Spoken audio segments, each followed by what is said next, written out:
There's no place to escape to. This is the last podcast. On the left. That's when the cannibalism started. What was that?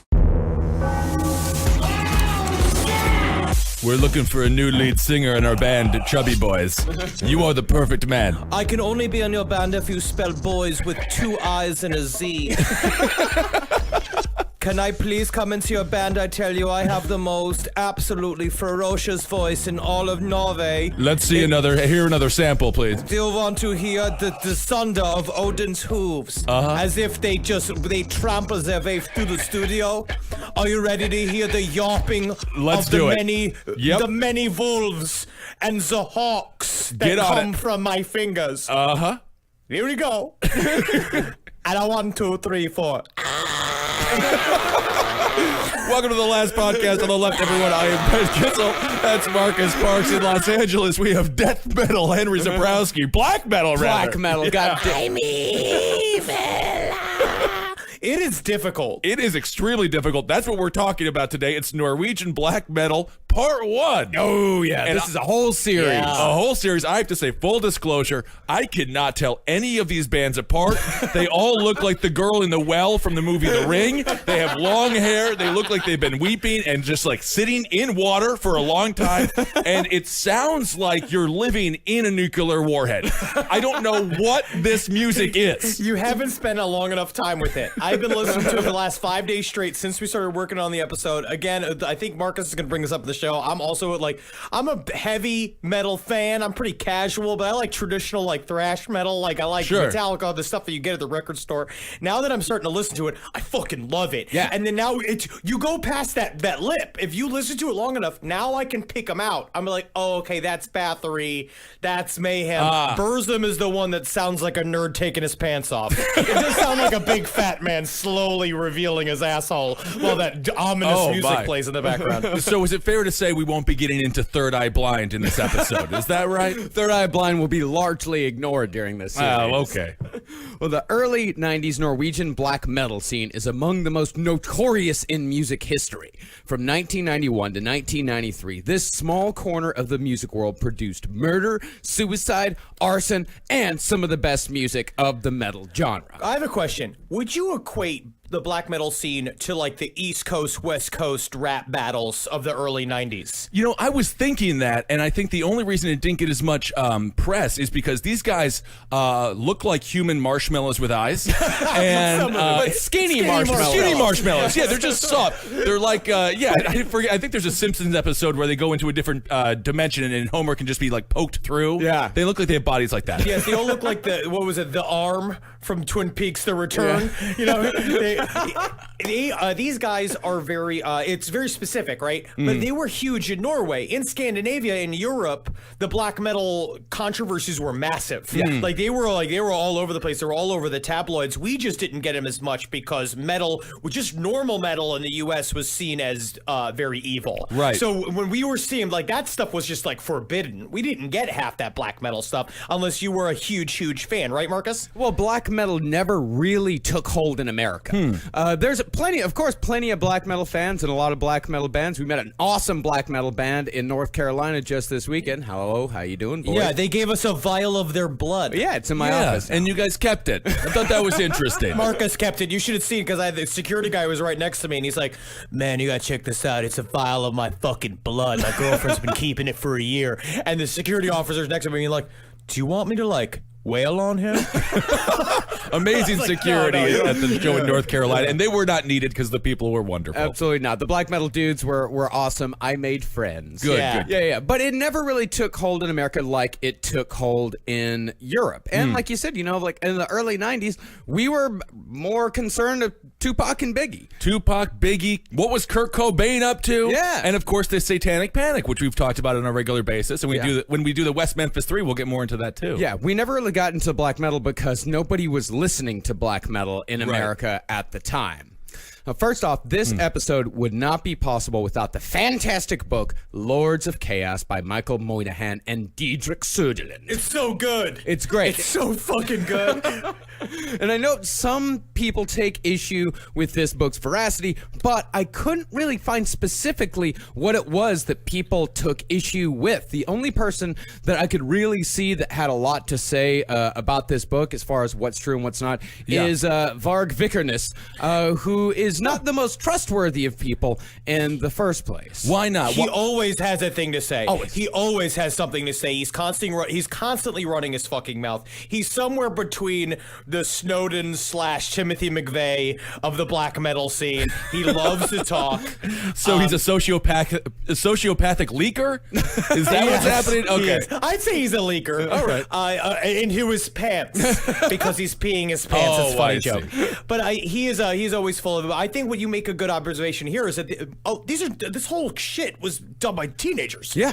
Yeah, I mean this is all kids in their late teens, early 20s. This is a music scene, for fuck's sake. Right. If there is any place for rumor, misremembering things, and hearsay, it is a music scene involving a bunch of children. So you don't want to put him on the stand. So if you're a prosecutor and you find out that the only people that you have to call to the stand are metalheads, just leave them at home. Well, it all depends on the metalhead. And also in the black metal scene, always talk, like I could just always imagine the face of the cops talking to each one of these guys and just the miles of eye rolling. Like if you could just put together the inches of eye rolling together, would go to the moon and back. Yeah, and we're going to say this right up top. We know that some people take metal, and specifically black metal, very seriously. In fact, one of the things the early black metal scene was proud of is that they never, ever laughed. Never. Ooh, that's kind of fun. That's sad. They don't laugh. They do the like it has to be a rueful snort is the only thing a black metaler will use. No laughing allowed. Personally, I am a very casual metal fan, or at least casual compared to people like our good friend and mod of the Snake Pit. Our Facebook group has become Lupe Rodriguez, who I want to thank for all of his help on this episode. I've been texting Lupe almost damn near every night, bothering the shit out of him, Good. asking him everything that he knows about black metal and where to go. So this Lupe has been invaluable during this episode. You're telling me if they watched a Gallagher special, they wouldn't crack a smile? Are you going to tell me that? Because I do not believe that's true. This is Norway. Come on, him sitting on that big couch when he's got the fucking the roller skates on the trampoline. Europeans love that dumb shit. They love it. They love all of that. That's silly. And when he did the world map, but using food to represent the cities and states, oh my God. But nevertheless, even though we are pretty casual fans, we're still going to give it our best shot to try to do it all justice. Let's start with just how vast the genre of metal is and why black metal in particular is of a special breed. That's my new fucking riff. I literally, for the day. I just pictured the women leaving me in 7th grade when you saying that. Yeah, I guess like the that's more like thrash, Doesn't but count. like the Yeah, like you're on a. Man, it's fucking good. It is if a treadmill could scream when I was on it, that's what it would sound like. Now let's go through some of the subgenres of metal. And I'm gonna put this up top. If any of you fuckers out there manages to mix any of these subgenres in front of an actual metal fan, you will get jackknifed. They take these subgenres very seriously. Yeah, I've learned a lot about these. And I'm sure we're gonna get plenty of tweets about it. Well, actually, I would say that Golgoroth is more death metal than black metal. But you can really just say whatever you want about it, I suppose. But you're wrong. I don't know. I kind of agree with that troll there. Golgoroth is a lot more like whatever else you said, and not like the other thing you said. Well, death metal is essentially the over-the-top slasher movie of the subgenre, with songs like Regurgitation of Giblets and Malignant Defecation by Carcass. Have they just been sitting like with a camera in my bathroom? Is that how they name these songs? Why did the American Medical Association adopt these terms? Forget choking and CPR. It's the regurgitation of giblets and the malignant defecation. If you are a little bound up, we've got just the thing for you. It'll give you malignant Unfortunately, defecation. Mr. Anderson, please sit down. Is that your wife? Ma'am, I'm going to need to ask you to leave the room. This isn't good. I'm sorry, you have stage 4 malignant defecation. You could have lightened it up a little bit with a joke or something. No, I don't laugh. I'm a black metal doctor. God damn it! Why did we come to you? And then you've got blunt force castration and submerged in boiling flesh by Cannibal Corpse. What's that one about?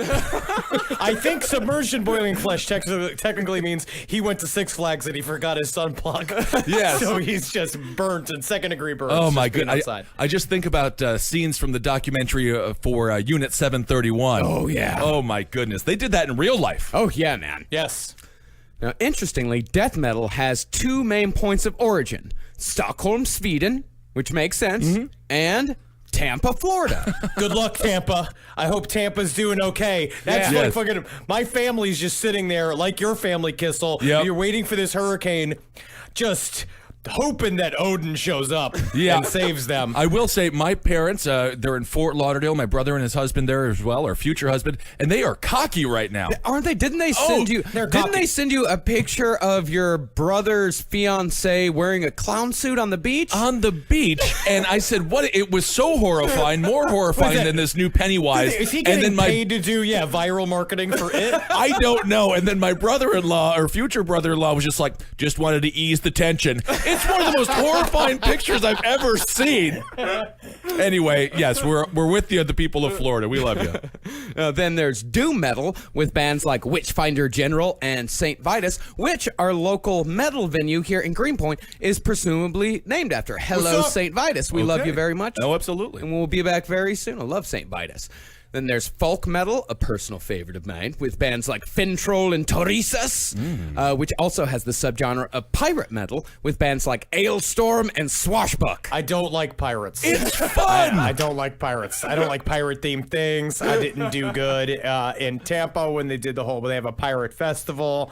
I've never enjoyed pirate lexicon or any of that. The whole narrative is about pirates. You got the Buccaneers, the Tampa Bay Buccaneers, the football Cubans team. built that city. Yeah, The Cubans did. to honor the pirates. Quick, dog meat. What does Fintroll and Teresa sound like? What does folk metal sound like? Okay. Okay. Yeah. Or like It's lederhosen fitting music.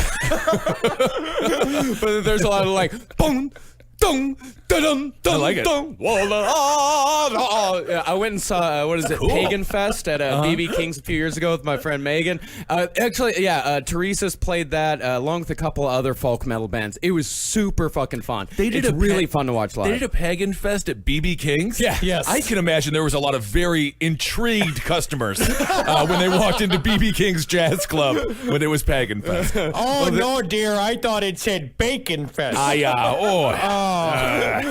think I'm getting my defecation problem back. Oh, this is a stage niner. Defecation. And then there's grindcore with Napalm Death, Anal Cunt, and Pig Destroyer. I know you like grindcore. I do. I went to see Napalm Death live. They are, again, I don't understand any of the music, and I was very disappointed in the moshing of the children these days. They don't touch one another, which I thought was very strange. I was never allowed to mosh after 8th grade due to my size. That was quite disappointing. We used to do a lot in 6th, 7th grade. It's kind of funny how it's a world based off total chaos, but somehow they managed to regulate you out of the mosh pit. Like they managed to be like, we all have decided, all of us lovers of total mayhem, that Kissel cannot be in. We love mayhem, but we don't love it. Like, that's too much mayhem. I remember the moment I stopped moshing. I was moshing with my friends Pete, Matt, and Jared. Jared was a tiny one, and I sent him into the bleachers. And I believe he got like bloody, and it was sad for him. Well, then you've got metalcore, aka Hot Topic metal, with terrible bands like Hatebreed, Killswitch Engage, Atreyu, As I Lay Dying. These are truly metalcore is barely metal. It's emo metal, pretty much. But we don't want to offend the listeners who might like that kind of music. I was a big fan of Hot Topic. Hey, I played bass in an awful metalcore band when I Yeah. was a freshman in college. This is where his hate comes from. This is where the hate comes from. I He see. understands. But is metalcore is that kind of like what's it like the save me, come on over, save me from the dark. It's great music to listen to when you're in a DMV line, waiting to get your driving permit, something like that.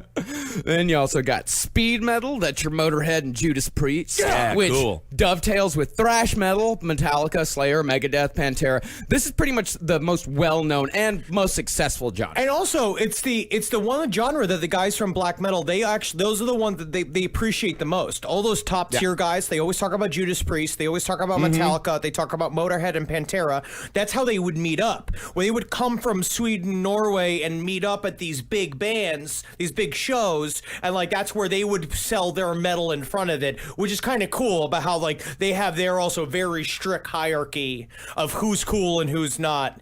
And Priest is all because they're like, I would much rather see a band like Priest, something that truly rocks, truly masculine, than the political trippy-pants of Napalm Death. They fucking hate Napalm. The black metal guys Really? hate Napalm Death. They called it trend music. It's a little kicky. They kick their feet a lot. They're like little soccer players. Little Steve Nash is out there, who's also a basketball player, but he's very good at soccer. I saw Motorhead and Judas Priest, and it was one of the best experiences of my life, man. So mad. Who's the fella? Oh my god, no, Lemmy? No, not Lemmy. Hetfield. Rob Halford? Helford, yeah, he comes out on a motorcycle and everything. Yeah. He's driving too fast. And I love the song "Breaking the Law" after you realize what his lifestyle is like, and it's about butt sex. Yes. He wrote it in Utah. He's like, "How do I break the law in Utah?" Meanwhile, all these truckers and bikers are like, "I think it's about guns." And it's like, no, it's about butt sex. me just getting stabbed in my fucking plums by a tiny man, the tiniest man I could find, because he's metal. I also feel like Rob Halford, it's like, because what is more metal than playing with your butthole? That's it. Honestly. Well, we'll actually get to that in episode 2. Oh. And, of course, let's not forget our old friend from high school, nu metal, with bands like Korn, Deftones, and Slipknot. Which we can thank them for the microscopic tiny bladed beard that runs along just the chin, Yeah. like an outline of your face. I love it. That sadly most of these men are on the softer side, and so it just sort of looks like a thong is wrapped around their head, just like with their fat just coming out from the bottom Yeah, of it. Matt Hardy, one of the best tag teams of all time, the Hardy Boys. Matt Hardy has that look, but he's a badass dude. All right. Yeah. All right. But none of them, as far as being the true distillation of evil, brutality, horror, and straight up self-serious goofiness, can even come close to black metal. Now, black metal, they realize very, the very beginning that they have to be actually evil. Yeah. In order to really make their mark, they have to go out there and they have to make an impression. They gotta change some shit around. They gotta bring some heat to themselves. Yeah. Right. Now, there are 2 distinct eras of black metal. The first wave being Venom, Bathory, and Hellhammer, with Burzum, Emperor, Darkthrone, and of course, the focus of this series, Mayhem, coming in the second wave. It's very fun yet nerdy names. It's so nerdy. Okay. Oh, we are going to get into the nerdiness of this. Burzum we're gonna get into Vargvikerness. Vikernes. It's either Vikernes or Vikernes. I think Vikernes probably makes more sense. Vargvikerness is the nerdiest man to ever play. Really? And he takes Lord of the Rings to be completely factually true. Yeah. Like, because the way he spins it, he has a whole viewpoint where he spins it into North myth, and he has a whole thing. It's very interesting and nerdy. Varg Vikernes also sounds like he should have gone into playing political satire music on the piano. That's a Varg Vikernes talking about Gerald Ford. Today's last podcast on the left is brought to you by NatureBox. If you're anything like me, you eat like total garbage, especially when you're snacking. I like to snack when I'm editing shows, but most of the time I reach for the awful stuff. But now I reach for the good stuff with NatureBox. NatureBox has over 100 snacks that taste good and are all made from high-quality, simple ingredients. That means no artificial colors, flavors, or sweeteners, so you can feel good about what you're eating. You can get honey Dijon pretzels. You can get waffle chips that are quite good. Plus, they add new snacks inspired by real customer feedback, the latest food trends, and professional chefs every month. It's so simple. Just go to naturebox.com, choose the snacks you want, and NatureBox will deliver them right to your door. There's no risk. If you ever try a snack you don't like, NatureBox will replace it for free. So you're sure to find your new snack obsession.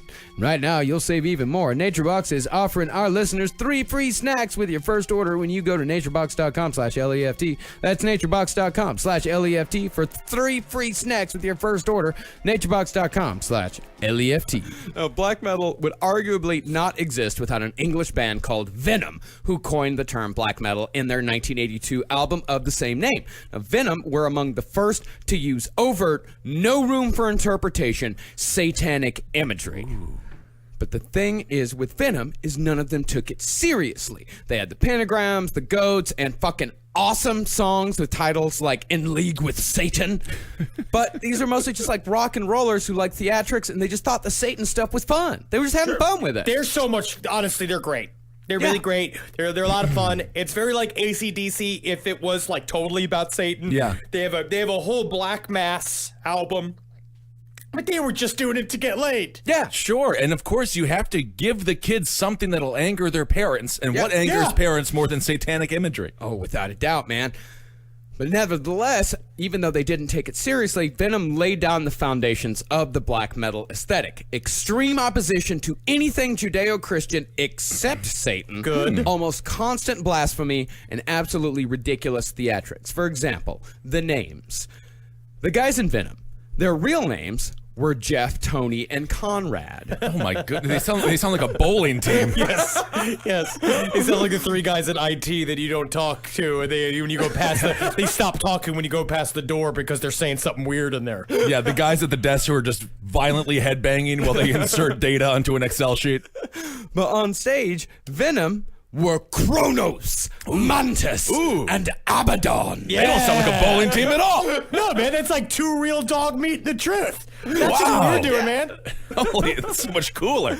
And that is, that's a lot of fun. But the black metal guys took it all seriously. When one Norwegian black metal musician was confronted with the fact that Venom openly said on multiple occasions that the whole thing was just an act for entertainment purposes only, the black metaler said, quote, We choose to believe otherwise. So it's basically everyone who listens to InfoWars and takes Alex Jones seriously. Yes. Okay. But I also believe in the magical properties of choosing a name. Obviously, I think that if you really do believe, like a lot of these guys did, like Varg Vikernes did believe, which is that they are performing ritual magic, that part of it, it's you don a persona. Yeah. Like you come up with a new guy, and then that guy becomes your avatar to do magic work through. Yeah, in no world does anyone want to go see Jeff, Tony, and Conrad. That's not happening. The seats are empty. They're just eating all the cheese for pay. So after Venom came Merciful Fate, fronted by the wonderful soul that is King Diamond. Yeah! Yes! Hail King Diamond!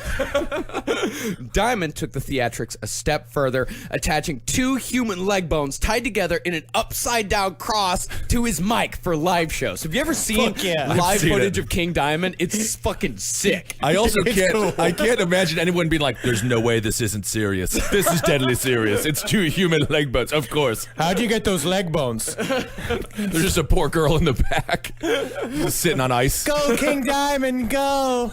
I'm so glad to give something back to the concert. Now, if somebody could just tie up the ends of these pants, That would be good. so people can stop seeing my stubs. Oh, like the pinky toe of the nihilist from Big Lebowski, just standing there, just sitting there like, I think I made a mistake. At some point, the mistake sets in. Well, King Diamond also introduced the now almost standard black and white face paint. But while Venom were essentially drunken good timers using the whole thing to sell records and get laid, King Diamond actually believed in all the shit he was singing about. And then came Bathory in Sweden. Led by a man dubbed Quarthon, Bathory introduced the atmospheric yet relentless lo-fi sound that came to typify black metal. It's so good. It's amazing. It's problematic. Yeah, When you some of get the into lyrics. sort of what they talk about, some shit. We'll cover the problematic nature of some of their. We'll cover that here later. Okay. But before that, let's get a taste of Bathory's debut, considered by many to be the first black metal album. Let's listen to the first few seconds of a song called Hades. Yes! Yes!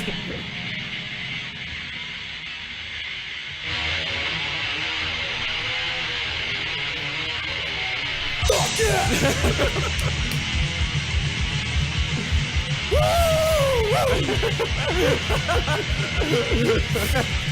This has been me fucking all week. Yeah. That is just a Yes. very, very, very small taste. Go listen to that entire album. It is fantastic. It's incredible. You can almost visualize George Wendt as your father knocking on your door requesting you turn it down. You gotta keep it down with that racket. Dad, I'm listening to Bathory. What happened to your voice, son? I don't know. I just started singing along to the album and I sound like this now. Good Lord. It's like Cyndi Lauper after smoking an entire pack of cigarettes. Well, fun fact about Bathory, one of the founding members went on to become an extremely successful music video director, responsible for such hits as Madonna's Ray of Light and Maroon 5's Moves Like Jagger. Interesting. Well, thank you, not thank you. I don't know what to, actually, I kind of like Ray of Light. You like Ray of Light by Madonna? If you think about how fun it is to be a ray of light, and then you're going to spread goodness, and then a whole series of other There's things. nothing fun about that. Well, it's fun. There's nothing fun about that. We just listened to Bathory. And you're going to I say could you go for like some Ray of Light by Madonna? This reminds me of when all of my friends bought metal records, Sepultura, Pantera, and I bought Tragic Kingdom from No Doubt. We put it, I've told this story before. We put it in a 3 CD changer, and every time a song from No Doubt came on, they beat me up until it was done. Yeah, of course. Because I didn't realize that it's different. Death of False Metal. So it's Sepultura, who else? And It was Sepultura, Pantera, and I was like, I'll get No Doubt. So it's like, And- yeah, it's awesome music. and then right afterwards, There's spiderwebs. that That was a song about relationships. That was a song about relationships. And why didn't he call her back? Have we thought about that? Gavin, I'm looking at you. She's screening her phone calls. Yeah. That's it. It's a whole song about just how she's screening And her spiderwebs, which are symbolic of like, oh my God, there's so many different options. I feel like I'm stuck in life. You guys wouldn't understand. I'm going to wail on you. I'm going to get over there. I'm going to jump through the Skype, and I'm going to fucking drop kick you. Yeah, I will say those songs could not have ended fast enough. As soon as they just beat the hell out of me. So in 1998, Bathory began to move away from Satanism and really got into Norse mythology with the amazing album Blood, Fire, Death.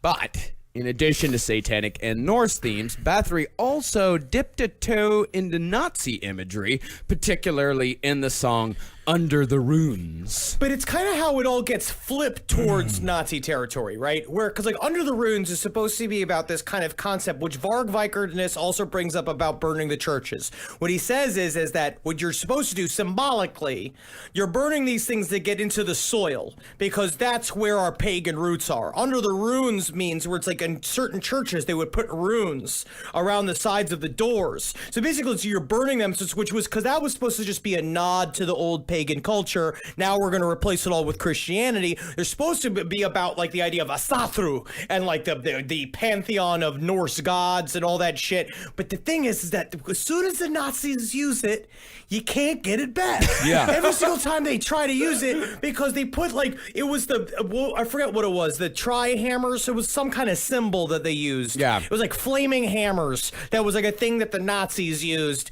And then they used that and just like, they just ruined it. I'm sorry, Yeah. man. Well, I mean, It's over. the Nazi branding was more powerful than Christianity because you associate swastikas now, obviously, with them as opposed to the original purpose. Absolutely. Now, one of the things we know about black metal is that it's got a hell of a Nazi problem, both Yeah. in its past and currently, but so does every extreme music genre of the last 40 years. Neil Young doesn't. He's not extreme. He's extreme. He's not extreme. I'm not going to talk. I don't want to talk too much on this episode. I'm just,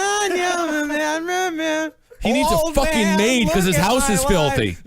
Have you listened to did Man Needs a say- Maid? Literally, it's a song about him being too lazy to clean his own apartment. Yeah, that's really extreme, Yes. Ben. it's extreme. Honestly, the maid, Every Man Needs a Maid, I started realizing it's about like a dude being mad at women. He's mad at women. Yeah, I don't know because what he the- can't trust them. It's He a just- weird. It's a weird song. Yeah. So you might say it's extreme. I don't know. Yeah, I don't know. I really don't know. I don't know if he's really trying to make a point with that. I think he's just mad at women. He didn't go through the yellow pages to get it made. He wrote a song about it. That's extreme. Well, I mean, talking about extreme genres of music, dabbling around with Nazi stuff, back in the 70s, the punks, both in New York and England, regularly used Nazi imagery to piss off the general public, for whom World War II, especially in England, was a very real memory and a very recent memory. They use these images because they want to be as scary as humanly possible. The whole point is to piss people off. Yeah. Right. And so they use the thing what makes people really mad. That's what they do. So it's like Nazi shit makes people mad, so they use it, and now it's like, well, but the problem is that they were really, really bad. Yeah. And so now you're just bad now. Yep. Yeah. And it's not a good bad. It's not helping you sell records bad. It kind of helped the Sex Pistols to sell records because that was one of the things that really pissed people off about him. Like Sid Vicious loved his swastika t-shirt. Yeah. And it was either Johnny, I can't remember which one, it was either Johnny or Dee Dee Ramone, probably Johnny, who had a full collection of SS uniforms that he used to wear around New York City. And he used to suck dick for money. Now, that did. Dee Dee used to suck dick for money. Don't confuse it. They're two, trust me, Dee Dee and Johnny Ramone are two very different people. But Just go read Please Kill Me for more information about that. what a fun title that is. Oh, yeah. It's wearing a swastika in England during that time is equivalent to wearing a margarine shirt in Wisconsin. That's offensive. That's a fun joke. What is wrong with you? It's a because it's Buttertown. It's a butter state. Right.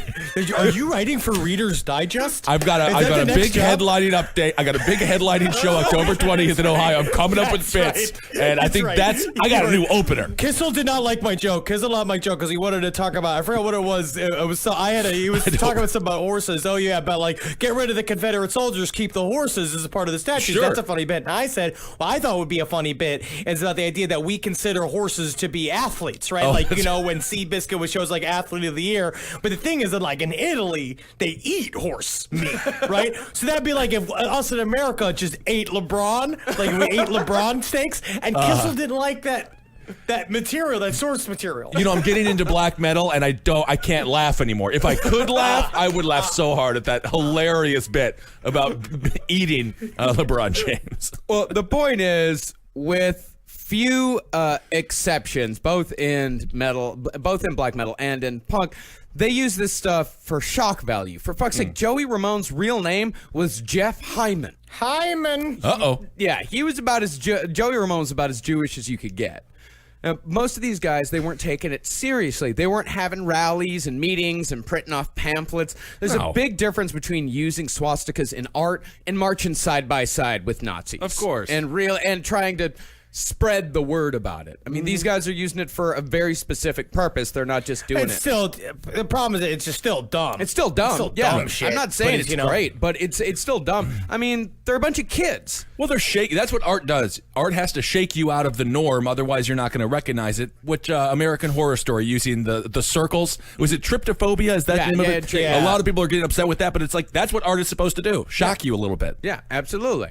I mean, some of these guys still hold fascist, racist, and homophobic beliefs to be sure, and some of them even assume leadership roles of a sort. For example, Varg Vikernes. But he's just the worst one of all of them. He's He's, just the worst. obviously he's fun. He's fun though at the same time. He's a nerd. Yeah, and I mean, in other words, some of these guys became what they pretended to be. But the vast majority of the ones in the black metal scene who said some pretty heinous shit, particularly Fenriz of Darkthrone, who was featured in the documentary In Light, Texas, have left that shit far in the past. But nevertheless, all of this, the Satan, the Vikings, the Nazis, would all be fused together and taken extremely seriously by the black metal community in the early 90s with deadly results. Yikes! And speaking of dead, let's get into mayhem. I love Mayhem. I would say fucking in great. terms of all the albums I listen to, they all of their shit it's really good. It's really raw. It's very like to the point where like half of it's bad, but that's kind of what they wanted. So when you listen to a song and I think, oh, that's a terrible song, and I'm like, they were right. Yeah, I listened to him, and how do those drummers do it? Man, it's that fucking black metal drumming and just metal drumming in particular, but specifically black metal drumming. I do not know how they do it. They have to be more jacked than Carl Panzram. Yeah. They must be huge under that shirt. I mean, actually, I think a lot of them are my size.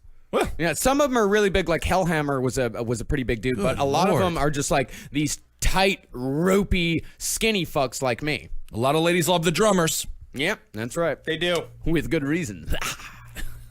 Did you just take out your Invisalign before the show started, or? Now, Mayhem, they are the fathers of the second wave of black metal, founded in 1984 by guitarist Eystein Erseth, a.k.a. Euronymous, a Greek name meaning Prince of Death. Oh, this poor man. He is sort of a victim. We'll Yeah. talk about this.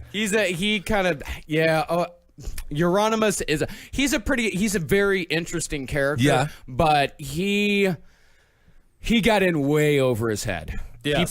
He pushed things way too far, way past where he could handle them. Yeah. But we'll get Euronymous- into Euronymous. Euronymous just sounds like a kind of a scientist that works out. It's a very it doesn't seem like, it doesn't have the same aggressiveness as Venom did. Yeah. Hello, Nurse Audrey. Thank you for coming into my laboratory. Hand me my beaker over there. Crushed it. Oh, too strong to be a scientist, aren't I? Now, Nurse Audrey, remove my lab coating. What do you see? Oh, yes. Nothing underneath. Where are you going? Euronymous. Well, Euronymous was joined by bassist Jörn Steberud, a.k.a. Necro Butcher, and drummer Jan Axel Blomberg, a.k.a. Hellhammer, who is one of the aforementioned people who always have been and always will be real stain of a human being. Hellhammer's a piece of shit. It's a great name, though. Euronymous, Necro Butcher, and Hellhammer. I mean, 2 out of 3, pretty badass. That's awesome. Yeah, it's pretty awesome. But here's a clip from Mayhem's first EP, Death Crush, from the song of the same name.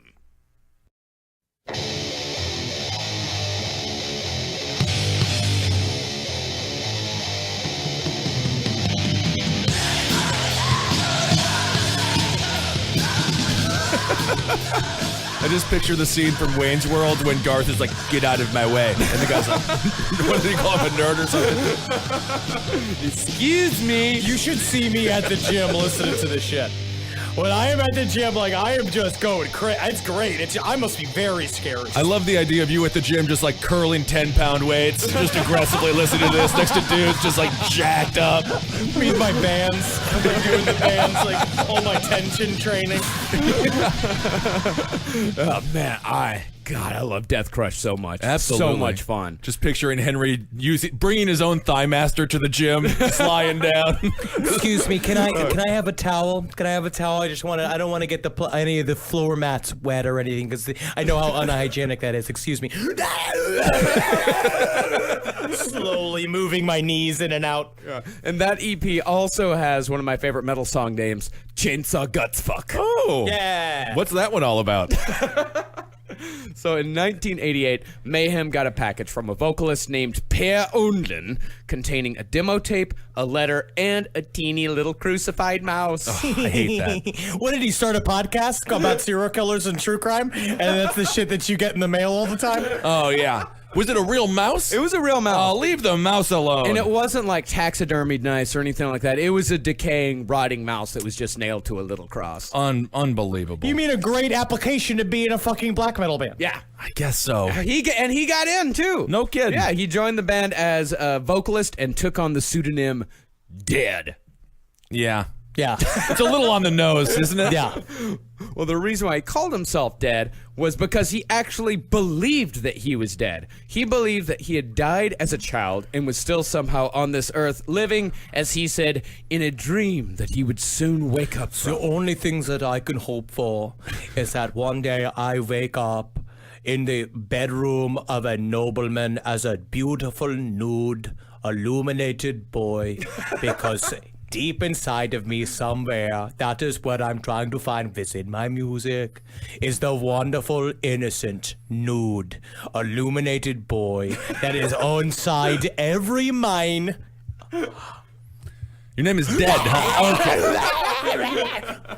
It's pronounced deed. Oh, I see. Now, it's speculated that Dead actually suffered from Cotard syndrome. What's that? It's the same mental illness that Richard Chase suffered from. It's Really? where you may remember Cotard syndrome from. That's the one that drove Richard Chase to drink the blood of his victims in order to replace his own. Can you imagine, though, if Richard Chase actually learned how to play an instrument? Everyone, Welcome to my show. You know what's weird is that honestly, I go through a lot of horseshit in day to day. I don't know if you can tell, but my eyeballs are backwards. But you guys make me feel good. You guys make me feel at home. This is the best. Okay, and a 1, 2, 3, 4. I am Mickey Mouse. He's my friend. Just totally at home, totally fine. I love it.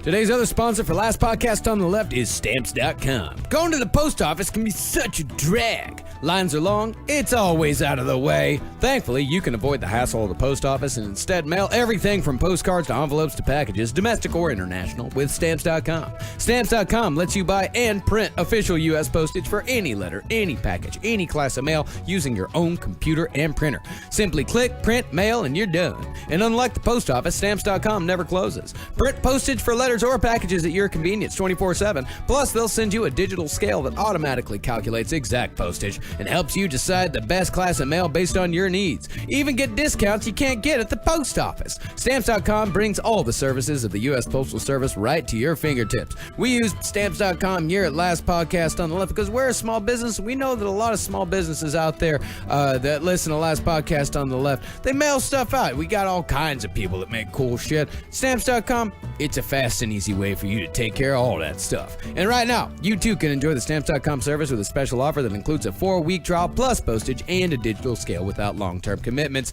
Just go to Stamps.com, click on the microphone at the top of the homepage and type in LEFT. That's Stamps.com. Enter LEFT. Stamps.com, never go to the post office again. Now, this belief of death that he was dead, of course, led him to be obsessed with death in all its forms. He carried around a dead crow in a plastic bag and would sniff it before a show so he could sing, quote, with the stench of death in his nostrils. It's just so lame. Isn't that is so corny. It's super. These guys are corny as fuck. They all said the same shit about how, like, everyone asked me, like, so what was Dead like in person? And all the people in Mayhem would be like, Dad was very depressed. He loved Transylvania, and he yearned for the peace of the coffin. Because that is what his whole thing was, is that he was a vampire, and that he was also a werewolf, and he would just draw his drawings are actually pretty sweet. They are. They're very, like, dark. They're very, very dark, but they always just been like, Dead is depressed. And it cuts to a whole movie of him just dancing in a field with, like, because he had long, beautiful Swedish hair. Yes. Like, he looks like a beautiful woman from behind. And then when you flip him around, he's just a horrible, gross, skinny Marcus body man. Sniffing a dead crow. Yeah. What is going on with this guy? Yeah, he would also bury his clothes days before a show and then dig them up on the night of to get both the look and smell of being buried under the earth. Okay. Yeah. Very committed. Yeah, I give him cool. credit for that. Yeah, and one time he even asked his bandmates to bury him alive so he could get the paleness of a corpse. Could have just used makeup. Yeah, That's what he ended up doing because his friends would not bury him alive. Yeah, because he's not David Blaine. He's not Copperfield. He's never going to come back. Yeah, so he did use makeup, and he became the originator of the infamous black metal corpse paint that is as much of a tradition in the scene as band logos that are impossible to read. A corpse paint is exactly what it sounds like. It is an exaggerated use of black and white face paint to make one look like, what else? A corpse. And here's where things get really interesting in the history of black metal, specifically in Norway. Now, whether on purpose or not, a lot of the traditions in black metal have very real cultural roots in Norse mythology, specifically in a legend called the Wild Hunt. Ooh, the Wild Hunt! Yeah, what's the Wild Hunt all about? Well, the Wild Hunt, known in the native tongue as the Uskarai, were harbingers of doom, a gang of dead souls led by Vodin that rode through the night sky, sometimes flying down from the clouds to kidnap innocents, to take them away to the underworld, causing mass destruction and mischief upon the way. Come get me, Woden. Come get me. Tongue out emoji. Hey, sorry, I'm so random. Come get me, Woden. Take me with you, please. Oh. They would just... But what I do like is that this is the Odin in a certain form, as the soul bringer and the king of dark souls. What you start to find out is that Odin in mythology is kind of like Bugs Bunny, where he takes on personas. like certain shit where one he's like a chieftain. one Bugs when they Bunny talk- was the best you could come up with to compare him to. No, he's got me. He's got me hooked here. I'm interested to see where this I'm goes. I'm educating. But it's like he would take on roles to play certain facets of the godhead, where it's like the idea of like the wisdom bringer. Each one caused pain to him, where he would like pluck out his eyes. He became a woman and was fucked. And he said it's just he'd also like do the thing that was like anti the idea of other Norse gods, where he would perform female magic, which was it's all about duality, which also then harkens back to Satanism again, which they use because the idea of using the Baphomet sigil, the original idea of like the man woman, living dead duality that all of this shit's supposed to represent. So if Bugs Bunny is Odin, is Elmer Fudd this fella here? The fella that we're talking about. God damn it. Which fella? Dad? Dad. I forgot his name because it's a concept, not a name. Yeah, and Henry, you mentioned the Satanism just a little bit. Is it really the Satanism that these guys performed that they subscribed to? It was not LaVeyan Satanism. And in fact, they fucking hated LaVeyan Satanism. They despised any sort of humanist concept. These guys were into medieval Satanism. Yes. From my understanding, it doesn't seem like anyone likes Anton LaVey. I think he's fun. But the official Church of Satan doesn't like him. Well, it's because they got too serious. He even just said, someone literally just tweeted a quote at me saying that a good musician has to have a sense of humor, because if not, they're too pretentious to be a good magician. Like, you have to, the Anton LaVey he sold it. He was the salesman of Satanism. I see. All right. Well, back to the Wild Hunt. They would destroy roofs, clog chimneys, nail doors shut, and, according to an article reprinted in Lords of Chaos about the similarities between black metal and the Wild Hunt, they would lock up the he-goat in the kitchen. What does that mean? I don't know. What's a he-goat? I think it's just a goat. I actually think that's a good new term for saying your fly's down. Yeah. So you better lock up that he-goat. That's where the goat wants to be. The goat wants to be in the kitchen, and that's mischievous, Ben. Isn't that interesting? Can you imagine being the poor parents of these kids going down at midnight to try to get some milk because you got a damn stomach ache and you see the goat in there and you're like, they did the he-goat. They did the he-goat trick again, Barb. Good Lord. I knew we should have never had him. No, the Wild Hunt were, of course, fueled by alcohol and would raid beer stashes, emptying the kegs and leaving them filled with either their own urine or what sounds like massive quantities of horse piss. Yeah, they're the Tridelts from fucking Animal House. No, there is something so fraternity about all of this. And they were also said to dress themselves up like ghosts, painting around their eyes with coal, just like black metalers. And their coming would be paired with a, quote, hellish din, with the Wild Hunt both singing and speaking in falsetto. I hope that none of you can sleep because we are here. Just me and my horse and my dog and my crow and my good friend Woden. I am Woden, highest voice of all. I am Woden. All of you will fall to the hands of Woden. Yep. And that correlates perfectly with the first time the sentence was ever uttered in Norway. Get off my lawn! Get off my lawn! It could be argued that black metal's trademark screeching vocals are a falsetto of a sort. I'm not screeching, I'm singing. This is just you're being racist because this is my accent. Sounds painful. And just like in black metal, the Wild Hunt rarely ever used their real names, and they were all said to be between 15 and 25, the same age range as the Norwegian black metal scene in the early 90s. But most strikingly, the aim of the Wild Hunt in Norway was to punish people who violated Norse tradition. But we'll get more into that later when we get to the church burnings. Ooh. Now, it could be that this, as is pointed out in Lords of Chaos, is some sort of like Jungian cultural memory the black metalers were essentially drawing from a collective unconsciousness to recreate legends of the past unbeknownst to them. But it could also be that they just read a fucking book, thought this whole thing was cool, and drew inspiration from it. Could be. But these guys weren't really book readers. Euronymous maybe was a little closer to a researcher. It's really Varg Vikernes that brought like the idea of being a Nordic scholar into metal, it seems like, because he went really deep. He went super deep, but he was the first one to go super deep. And this should have been already been going on for a while by the time Varg showed up. Yeah, and Dead just took the corpse paint. It sounds like they said they talked about it like it was Kiss because they loved Kiss. And so they were like, we should do something. Yeah, actually, I heard, but that's the thing is that there's always contradictions because I read an interview yesterday that said that the exact opposite, that he wasn't trying to look like Kiss, that he was trying to actually look like a corpse. Interesting. Because Dead was very serious. He was. That's kind of what Kiss was trying to look like, wasn't it? Like corpses? No, they were trying to look like kitty cats. But that's fun. Yeah. They were trying to up the theatrics. Yes. Because and one was a Starman, and the other one had a long tongue. Yeah. Pretty cool. So pre-Dead, Mayhem was mostly concerned with death, violence, and having, quote, a fucking good time. Cool. But it seems like when Dead joined, things got a little more serious and a little darker. It was like when I joined last podcast on the left in the 3rd episode. Actually, it is kind of like that. Well, they didn't get more serious. Yeah, more deep, more real. Yeah. Could be. All right. Now,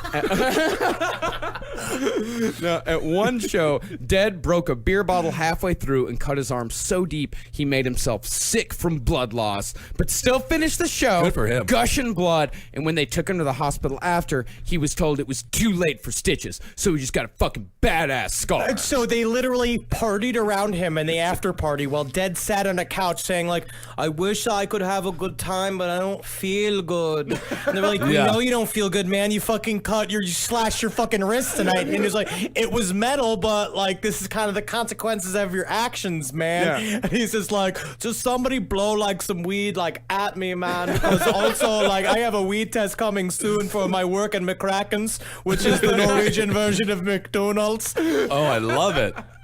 You know, Mick Foley used to do this every single night, though, and he never complained once. Oh, I know. And the thing is that this was not an in the moment thing. This wasn't a super. Oh, in he the moment. pre-planned this? Oh, he not only pre-planned it. He was backstage before the show jabbering about it. Like, I'm going to cut myself tonight. Just watch me. Just watch. And then fucking do it, Dad. Just fucking do it. If you're going to talk about it so much, just fucking do it. He's like, fine, I will do it. I will do it. But everybody showed up because they would talk about how like Mayhem played maybe 6 shows. Somewhere on there. It was like they had, Yeah. Really? Yes. A lot of these black metal guys didn't play live shows. Yeah, Oh, because I see. Okay. there wasn't enough of a scene. So you're talking about these are where they would talk about like because all the people in the documentary Until the Light Takes Us that talks about this night. They were talking about they were like we all knew the whole metal scene knew that Dead was going to cut himself, and we knew and we tried to stop him, but he said he wanted to see people's reactions when his blood was spilled onto the stage, and it was 25 people. They all showed up, all saying the same shit, standing with Dead, because I've done comedy shows like this. Of and course. I was in the black metal version of comedy when it came to Murder Fist. That's what we were. And so I remember being half the crowd of a show, 10 deep, like just sitting there and we're all being like, we're going to cover each other in like liquid fake shit tonight. And everyone's being like, yeah, man, cool, yeah. And it's like you walk, all right, see you at the show. Yeah, cool, man, see you at the show. You walk 5 feet forward, you're on stage. You're on You stage. just do the show. As soon as the sketch is done, you're like, and now I've got to be an audience member. So you rush back to watch the sketch, and then you come. That's exactly what comedy is starting out for the first 20 years or so. Yeah, somewhere around there. Now, Mayhem shows, even though they only played a few, and even though there really weren't that many people at them, they were the stuff of legend. They would use decayed pig's heads on stakes that they bought from the local butcher to line the front of the stage. And a lot of times, the band would start the show by throwing a big pig head into the middle of the crowd, which usually caused them to lose about half their audience immediately. There was actually Hell yeah, dude. there was a Hell band yeah, that they shouldn't be there, man. They can't fucking don't be there. Fucking leave. Yeah, that's dude. what they said. They said if they can't handle the pig's heads, since they can't handle Mayhem, so just throw the fucking pig's head out there. well, I guess they can't handle being in a butcher shop either. I mean, it's I think it would be scarier if they beheaded the pig out live on stage or something. There was a band, I believe you saw it, didn't you, Marcus? Or maybe Holden saw it from the Round Table of Gentlemen and Wizard and the Bruiser that played at Brooklyn Bowl, and they had a huge vat of pig's blood, and they kind of threw it, or I don't know what it was on. It was on some sort of string, and the entire crowd left, and I think the health department shut down the show. I don't know if it was Brooklyn Bowl. I think that might have been Irving Plaza. It was a venue in Brooklyn. Yeah. It was it was that was pretty recent. I Or can't a remember gutter. what- It was gutter, as a matter of fact, I which is also a bowling alley bar here in Brooklyn. But yes, people got very upset. They got very and mad. a restaurant. Yes. And it was also a That's restaurant. right, that's right. And so when he has that pig blood, I get being total metal, all right? We used to throw raw chickens into the audience. We thought it was funny. You know what I mean? But people are going to leave. They're sitting there trying to eat chips and salsa. You can't have pig blood everywhere. Because I remember seeing tweets about it. People would be like, man, really sad that they had to cancel. I forget the name of that band. It was like so sad they had to cancel that show tonight, man. I was really looking forward to seeing tomorrow. Guess they got pig blood all over the chef's area. And it was like, it's just all these sad metalheads being like, I guess they really should have kept it towards the stage. Yeah, in real life, it sounds cool. It sounds like G.G. Allen. I would never, ever want to see G.G. Allen in real life, but I like the stories. Yeah, it was a black metal band. Yes. It was Watain, Wu-Tang. who is fucking awesome too. Yeah. Like I'd recommend getting into them. But yeah, they they threw pig's blood, and what else did they throw? I think See, that's the they had that's what it was. They threw a goat skull full of pig's blood out into the audience. Which sounds awesome. And knowing the hipsters in Williamsburg, it is good again to snap them out of their reality. Yeah. Listen, we've all had a very fun time tonight, haven't we? We raised hell for the devil himself. Can we get the goat's head back? I only have one, and we need it for tomorrow night's show. We're going on tour to Charlotte, South Carolina. Where do they get all the goat's blood? That's what I want to know. Oh, you just go to a butcher, man. You can get blood from a butcher? You go to a butcher and you ask him for a bunch of blood, he'll give it to you. All right. Yeah, butchers will sell anything. They'll do anything to make a buck. Good people. But you know, the guys that were at the Mayhem shows when they were throwing these pig's head out into the crowd, they absolutely loved it. In fact, one idiot that was trying to be more metal than the rest of them, he took a huge bite out of one of the raw, decayed pig's heads. But of course, it just made him violently ill. Yes, you're a person. You're just a human biological I being. could just so much time in the black metal scene seems to be spent by guys holding their stomach, just going like, man, I just don't like feel good. You know, I don't feel. I'm like sick like all the time, man. I think it's fucking 4 Celsius out. I don't even know what temperature that is, dude. It's fucking cold as shit out here. It never stops raining. I chewed on a pig's head last night. What was I even thinking? I gotta go into the office tomorrow. That's probably what gives them malignant defecation. Perhaps that's how they come up with all the names of these songs. They just eat rotted foods, and they're like, just I've got after one hanging called out. Regurgitation of the Giblets. How'd you come up with that name? I regurgitated giblets. It's all just from hanging out in green rooms before the show. They're just like Adam Richman from Man vs. Food, the metal edition. I'll eat the skull. But it all came to an end in 1991 when Dad stuck a shotgun in his mouth and pulled the trigger. He was too fragile for this world. He's definitely the Kurt Cobain of the black metal scene. And besides just literally because he committed suicide, he is like that because he fucking kicked off this whole... He was like the rock star of the black metal scene. Okay. Yeah, he's one of the few guys in the black metal scene that nobody has a bad word to say about.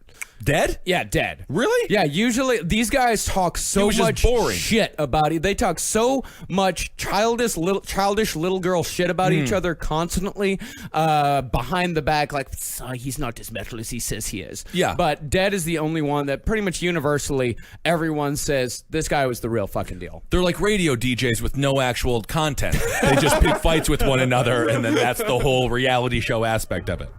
Our last sponsor for Last Podcast on the Left this week is the new Paramount Pictures film, Mother. A couple's relationship is tested when uninvited guests arrive at their home, disrupting their tranquil existence. From filmmaker Darren Aronofsky, director of Black Swan and Requiem for a Dream, Mother stars Jennifer Lawrence, Javier Bardem, Ed Harris, and Michelle Pfeiffer in this riveting psychological thriller about love, devotion, and sacrifice. Mother is darkly intelligent, well acted, and rumored to be one of the most controversial films to come out of Hollywood in a long time. It's the kind of smart and scary psychological thriller director Aaron Aronofsky is known for, and is sure to generate a lot of discussion after the credits have ended, and you don't want to miss out on that. Mother is out in theaters September 15th. Go and see it, and don't miss the movie everyone will be talking about. So the story goes is that Euronymous, the guitarist, came home to the house where Mayhem all lived and found the door was locked. And since they inexplicably only had one key between them, Euronymous crawled in through the only open window, the one leading into Dead's room. No, I remember when I lived with Eddie in Tallahassee. We lived in an apartment that the roommate before I moved in had destroyed the lock on the door because he was drunk, had lost his keys, and so he kicked in the doorknob, right? So the door never worked, and we never wanted to tell the manager to come fix the door because we were selling weed out of there, and we didn't want the manager to come around. So we just left that door unlocked, broken, but we had a stool in front of it. Good. So our system was as if the stool got knocked over, we know somebody came in the house. And so one night, but also Eddie for a while had kept an AK-47 for show in the house when he would do it because we used to fuck around with it because it was fun when he goes to go shoot it. And eventually he sold it when he lost everything after he got busted for selling weed. And so when he one time Giving a lot of information away on Eddie here. this is all I Eddie. think he's Not disgusting. me. Yes. But yeah, yes, the door opened one time and he heard the stool go over, the knock over, and he's like, "Hey, who's down there?" Like from upstairs where we were, because we had a 2-floor apartment, and he got no response. So Eddie grabbed the AK-47, he racked it, and he heard, "Plumber, plumber's here." Scary day to be a plumber at the Larson house. That must have been an unfortunate day all around for that poor plumber. The Larson Zabrowski home? Oh, my goodness. Yeah, we did real good. The PTSD, that poor plumber. Honey, you don't want to know what I saw today. And when Euronymous got inside, he found Dead lying on his side, slumped against the wall with his wrist cut, a shotgun in his lap, a suicide note next to him, and half his head missing. Jeez. But instead of freaking out or calling the police or anything a normal person might do, Euronymous left the house, bought a disposable camera, and took pictures of Dead's corpse. And these pictures were later stolen and used as the album art for a live bootleg called Dawn of the Black Hearts, which is now generally accepted as a part of Mayhem's discography. It sounds very, invasive, but you get the feeling this is probably what Dead wanted. It's exactly what he wanted. I think there's a part of him exactly what I wanted. And they talked about too, it's like, in black metal, they notoriously don't have a sense of humor. But his suicide note was excuses for the blood. Cheers. That was the only thing he wrote. It's exactly what he wanted to do. He was very, very depressed. He wanted it. He had fantasized about it, and he finally built it. So apparently, because also it was sparked by apparently Varg had sent him bullets in the mail, like in a way of like, you're talking about suicide all the time. We're going to talk about this, but it was like Allegedly. Sent him bullets in the mail. Allegedly. Yeah. They did have a sense of humor, though. They just needed a great podcast like Last Podcast on the Left to open it up. Yeah. And let them know you can laugh Just at the dark smile. stuff. It's okay. Oh, there's plenty of guys out there, black metal guys. I mean, Lupe that we mentioned earlier. He is also the gay black metal southerner. Yes, it's a great character. Yeah. HailSatanYall.com. Oh. Now, Euronymous then collected fragments of Dead's skull and later made them into necklaces that he bestowed upon people in the black metal scene that he deemed, quote-unquote, worthy. Now, there are rumors that Euronymous kept, cooked, and ate some of Dead's brains, but those rumors were probably started by Euronymous himself, who could really only think of all the publicity the band was going to get from the suicide when he found Dead's body. And to that end, he let rumors fly that he himself had murdered Dead. He said, quote, Dad killed himself, but it is okay to let people believe that I might have done it because that will create rumors about mayhem. This is before Instagram, Snapchat, Twitter. There's other ways to get exposure now. But yeah, understood. Like the one thing that black metal completely understood from the very beginning was publicity. Yeah. And understanding that the rumor can do a lot of work for you. Like the more you spread the idea of legend, which kind of actually worked to the weird Norse background of a lot of the ideas in the music, of this idea of building things that are larger in life, things that are going to stand the test of time, create true fear. Black metal was supposed to be something that was real. It was supposed to, like, you were supposed to walk the walk. So the reason why also Dead gets nothing but respect is because he was the only one of these fuckers to actually kill himself. It's the one they're all like, because that's all they wanted to do. That's all they've been talking about in every song that they wrote the entire time about killing yourself and killing other people. Right. So it's like, So he was the most metal. Cobain, So you just have- Cobain-esque. yeah. And that's why we say don't do it. We prefer everyone living. Yeah, yeah, of Yeah. course, yeah. If you're having suicidal thoughts or anything like that, reach out to someone. Call Suicide Hotline. It's not metal. It's not metal. It's not metal. You know what's metal? You know what's more metal? Getting to the show. That's an awesome thing to do. And that's the amazing thing about some of these guys. They seem to not really give a shit about each other, who lived and who died. The way they casually talk about death would unsettle a serial killer. But there are a few exceptions. Bassist Necro Butcher was devastated when Uranus called him with the news and said, quote, Denison, hey, Necro Butcher, what's up? Oh, I'm sorry, Mrs. Necro Butcher. Is Necro Butcher home? I just need to talk to him on the phone. Dad has done something really cool. He killed himself. and he did actually say that. He said Dead has done something Wow. really cool. And as far as the reasons why Dead killed himself, Euronymous took this as an opportunity to blow out the story even more, trying to sound real cool, but actually coming off like a little petulant child. This shit is pathetic. This is his actual statement to the press. We have declared war. Dead died because the trans people have destroyed everything from the old black metal, death metal scene. Today, quote-unquote death metal is something normal, accepted, and funny. Arg. Which is real. I didn't even put that in there. And they hate it. Oh. It used to be spikes and chains, leathers, and black clothes. And this was the only thing Dead lived for, as he hated this world and everything which lives in it. Yeah, he's a child. So after Dead's suicide, Euronymous actually seemed more hyped up about the scene as ever and opened up a record store in Oslo with his parents' money called Helvete, which is the Norwegian word for hell. And really, Welcome to hell. All of you come. Welcome to hell. Please just, if you would, don't put any of the spiked pants on any of these stools. My mom still got it's just a down payment on there. I have to get a couple of payments in, okay? No. Please do not put any pig's blood on any of these counters. My mom just put this, there's a down payment only on all of these things. I do not own these things yet. I cannot believe he used his parents' money to start a record store called Hell. Oh yeah, and then later when the media really started getting involved after the church burnings and all of that shit, he wouldn't let the press into the store because his grandma told him not to. That's a great reason not to do something, though. Grandmother. And he also had to apologize for wearing a white sweater once to a rehearsal for Mayhem. And he said, I'm sorry, my grandma gave it to me, and she wanted me to wear it, and I saw her this afternoon. That's adorable. It is adorable. It is adorable. That's the thing, is that like these guys, like they took themselves so seriously for a bunch of kids hanging out in a record store paid for by their parents. Right. Now, Euronymous' idea was that he would sell all kinds of metal records to bring people in, even the so-called trend music, as he called it, like Napalm Death. He specifically name-dropped Napalm Death. Okay. Now, he said, quote, This will help us earning money so that we can order more evil records for evil people.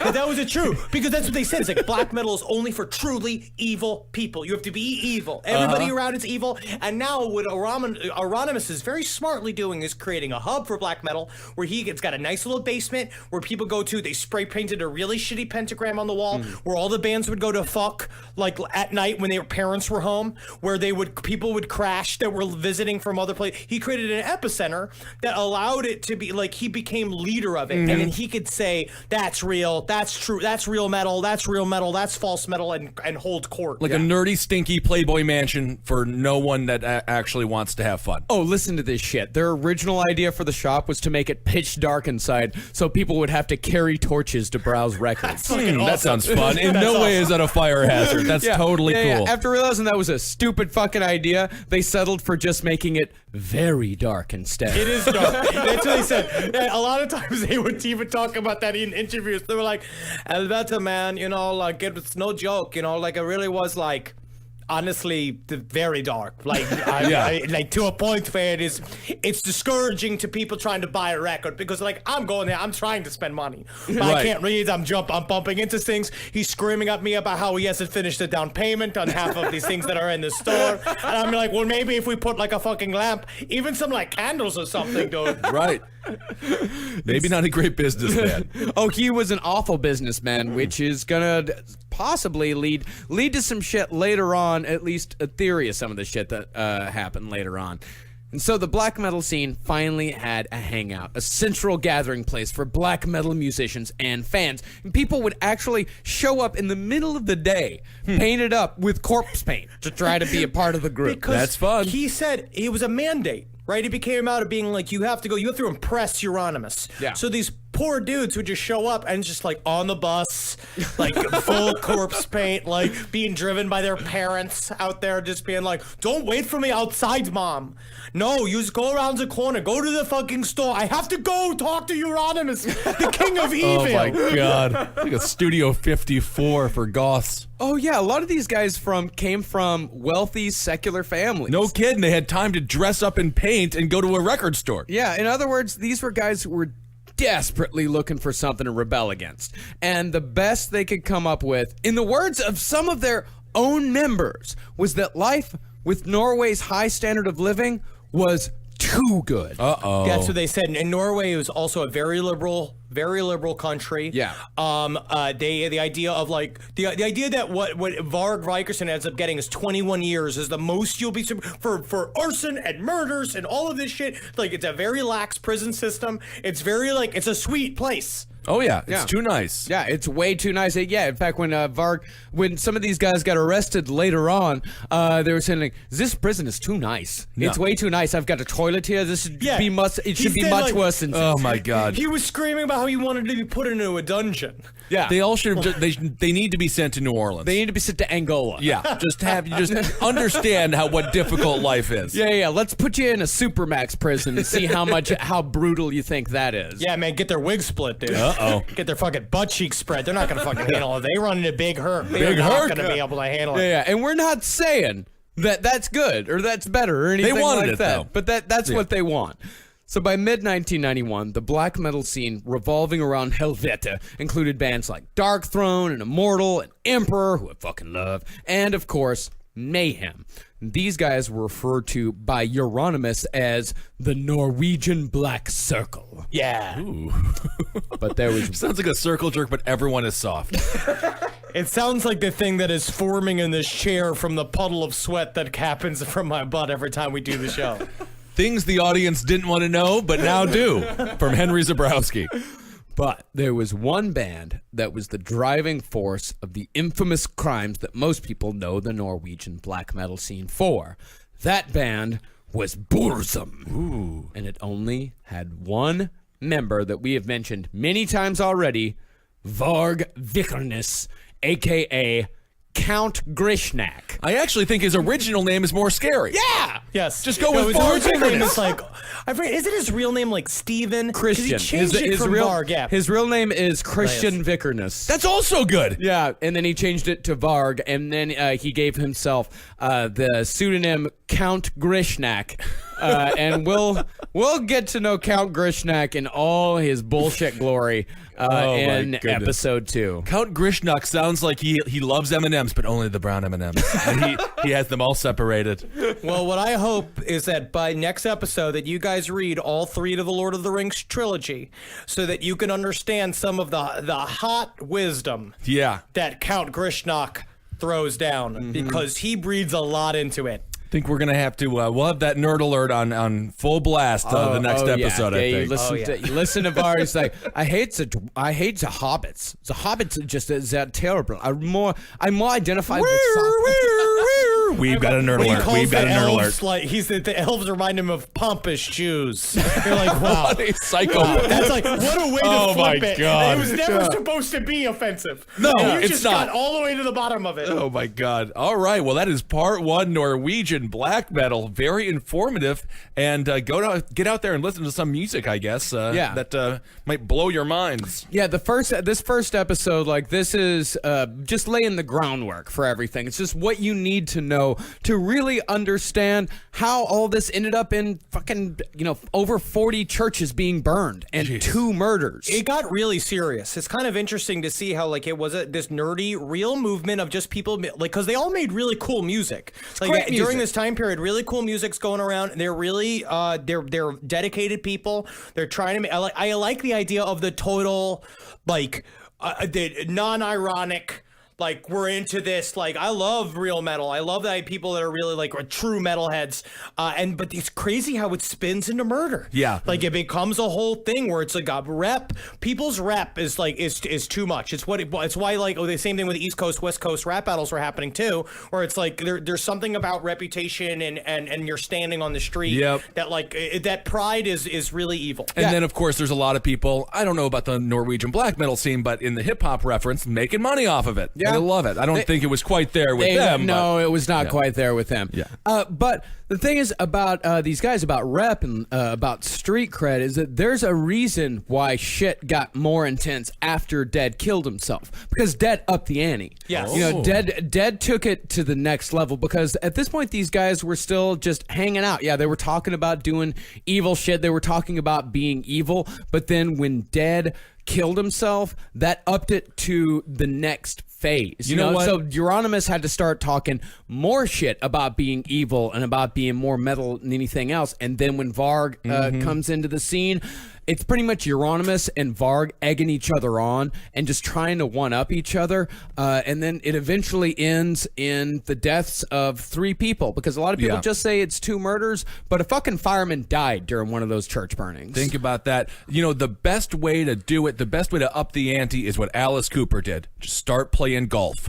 There is nothing more metal than just throwing a lateral move. Make a new metal. Like show New you like, hey, metal. look, I can wear white. But that's what we're also going to find out what Euronymous was doing too. There was a point where Euronymous was really into electronic music, and he was slowly but surely trying to bring it into the scene, and and people did not enjoy that. We'll get into it. Yeah, he was Euronymous was apparently a huge Brian Eno fan. Really? I'm That is so not shocking, actually. I'm a gigantic Brian Eno fan, so that kind of made it like, hey, Euronymous, all right. All right, everyone. Thank you so much for listening. Let's see here. I want to thank everyone. We want to thank everyone who came out to our shows in North Carolina. Seriously, just such a wonderful, awesome experience. Everyone was so cool. Maybe one of the sweetest groups of They people. were awesome. Honestly, everywhere I went, I got talked to by everyone, like waitresses and waiters and people around, like on the street, bartenders. Everybody's so cool. Yeah, and it's beautiful. North Carolina is just gorgeous. Yeah. So thank you all for being so awesome. Yeah, absolutely. Yeah, we got to hang out with a bunch of fans there, like super fucking cool people.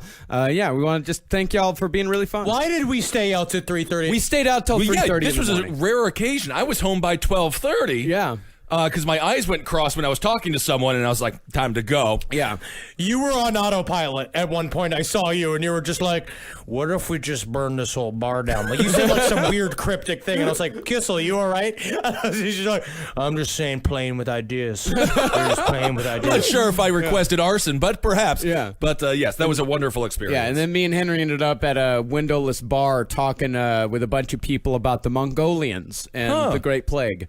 Well, I'm happy you guys made it out alive, and we'll be in Toronto coming up very soon as well. For another Just for Laughs festival. But if we're learning anything from today's show, it's not just for laughs. It's not. It's not. It's also for edutainment. Yeah, we're coming Guys, to Toronto. if you please buy those tickets to Toronto. Toronto's going to be a good show. Yeah, it's going to be on September 22nd. That's coming up. And then can't wait to come to Pittsburgh. We're sold out for that show, but just keep a watch on Twitter. A lot of times if people can't come, they tweet at us and we'll retweet it. So that's a great reason to go follow us at LP on the Left. That's right. LPN Network is up and in full display. You can check out Abelian's Top Hat for everything political, Wizard and the Bruiser for video games and all things nerd life, Movie Sign with the Mads. Let's see here. We got Roundtable of Gentlemen, Page 7. Yeah. There's a bunch of great shows. So just check out everything on the LPN Network. Yeah, absolutely. LastPodcastNetwork.com. That's right. Yes, and follow us on Twitter at Henry Loves You, at Marcus Parks, at the newly verified at Ben Kissel, who is now you're real now. I know. I feel How real. does it feel to be real? You know, it feels no different. Yeah. No different at all. Yeah, I would imagine. Yeah. You Yep. still got that crushing weight of reality on your shoulders, huh? Every day of my life. Vote September 12th on Tuesday. If you're unaffiliated, make sure to get out there in Brooklyn and vote. We got to beat these Republicans. Yes. It'll send a great message to all the young people wanting to get involved in politics in their local precincts or wherever they might be. It will be interesting. It will And be then interesting. Follow us on Instagram at Dr. Fantisi, at Marcus Parks, at Ben Kissel, the number 1, and follow us Last Podcast on the Left on everything at LP on the Left. And I also made a black metal playlist. Yes. It's very short. It's just like 10, 11 You gave it songs. to me. I loved it. It's a great playlist. Yeah, I made it for both of these guys to kind of like give them a bit of a primer. But there's some cool shit on there. If you go to lastpodcastnetwork.com and go to follow, there's a link to my Spotify profile on there. So you can go and follow the black metal playlist that I made. And I've got dozens upon dozens of other playlists that I've made throughout the year. So you can go and check all those out on there. Yes, hail yourselves, everyone. Hail Satan. Elgin. Hail me. Hail Asatru, Uh-oh. the pantheon of Odenic gods. The riders of the sun. Magustalations, everyone. All right, it's time for the Patreon shoutouts. Thanks to everyone who has given to our Patreon. You are lifesavers and the only reason we're able to do everything that we're doing. Of course, you guys got us off our feet. You guys got us on our feet, and you got us running now. That's it. So hail yourselves, everyone. Thank you so much. I will start. Joe Foy. He has pledged $1. Thank you, Joe. I appreciate that. Of course, we appreciate. Give me that And dollar. I'm dead serious. Give me that damn If everyone gave us $1, that would be remarkable. Yeah, so yeah. thank you. We appreciate anything and everything that you guys can get. We appreciate every single one of you. Absolutely. So yes, Joe Foy, thank you so much, sir. Britt Bushausen, Sherry Berry. Sherry Berry. Why is that name familiar? Right? I don't remember, but Sherry, hello. I don't know. Sherry Berry, that was the name of the Department of Labor person in North Carolina. Her name was in the elevator at our hotel. Shit. Wow. Henry Nerd alert. Wow. Henry I'm giving a nerd Zabrowski alert. coming in with a nerd alert. What, nerd alert? Because I have a memory? But kind of a nerdy memory. Sherry Berry, thank you. Steve Carley, Sarah Shea, Lance Dale, Bill Yates, thank you, Bill. Daniel Petinude, Rebecca Porphyria,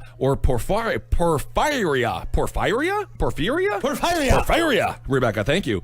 Emma Platt, Carl McNaught, Laura King, Molly Zabadow, Katie Pretty, Morgan Elvey, Zach Newman, Audrey Warner, Henry Rauschenberger, Teresa Norstedt. 10 greetings from Airy Hair Extensions and Lithuania, but then it gets cut off. So thank you, 10 greetings from Airy Hair Extensions and Lithuania. Mitchell Lampanese, Isaac Balboa, Leah, Juliana Neal, Ben Shardell, thank you, Ben. Rob Townsend, Jessica Mercado, Noel Martin, Samantha Clark, Kate Ottewell, Shannon Cook, Anna Krim, Jacob McCutcheon, Evan, Kara, Chris Ringer, Bo Deegan, Lydia Pazniza, Pazaniza? Yes, Lydia. Okay, thank you. Amanda Puttycombe. Puttycombe? It's Puddicombe. Pettycombe. I can see that. I love the name. Puttycombe? Yes, Pettycombe. Puttycombe. Yeah, it's a fun name. Yes, don't get haunted if you are English. Amanda Puttycombe. Evan Sislowski, Kevin King, Allie Long, Justin Lauer, and Matt Novak. Thank you all so much. Okay, I've got Tom Batkin, Soumya Singh, Melissa Hill, Emily Scooch, Ilsa Hennessy, Christopher Cooper. Oh, it's the actor.